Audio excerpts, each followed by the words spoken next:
What's up, everybody? I'm back today with another collector case study.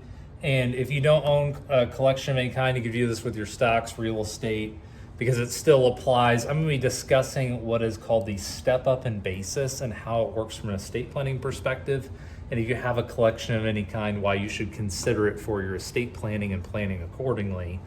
So what a step up in basis means is that I'm going to use a collectible of any kind for an example. So let's say you bought a $100 card back in the day, and now let's say it's 40 years later and you pass away, and now it's worth $100,000. Well, what the tax code says is your children or descendants are going to inherit this card at its stepped up value. The stepped up value is what it is at your death. The stepped up value, what's nice about the step up in basis is there is no tax on the difference between the $100,000 and the $100. So they immediately get to, at your death, inherit the real estate card, whatever it is, because real estate and stocks also have a step up in basis. The $100,000 now becomes their floor. So if they need to sell it or whatever, for their own personal reasons, well, now that is now their basis. So if they go to sell it, they have pretty much zero tax consequence when they go to sell it someday. Whereas if, let's say, you gift it to them, or you say, hey, I'm not, looking at this collection anymore. I want to get some cash freed up for my kids when something happens, so they have to deal with these cards.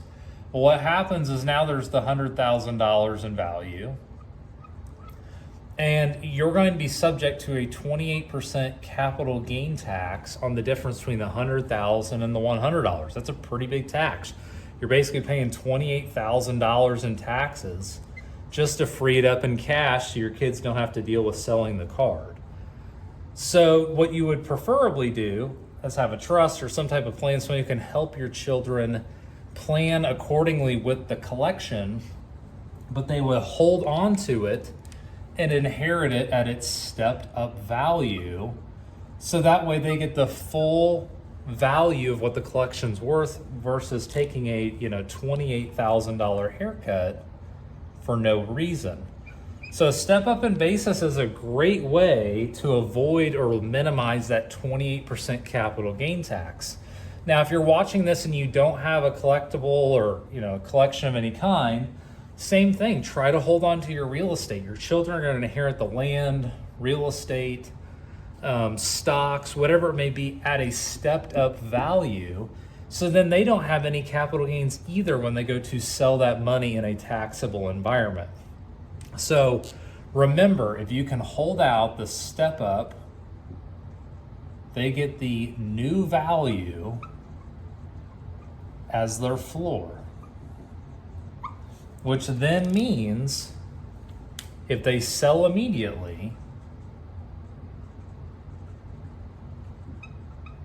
they most likely have zero tax. It's not to say it couldn't go up a little bit, like cards, for example, can go up quite a bit in value pretty quickly, but they're gonna have way less tax exposure than if you make a quick sale before you pass, you gift it to them, and then they basically incur your original basis, and then they go to sell it, and they're stuck with a 28% tax, or you're paying 28% of taxes. So the plan and the goal should be, let's keep this for the long haul. Let's plan where our children can inherit things at its stepped up value to eliminate and reduce taxes as much as possible.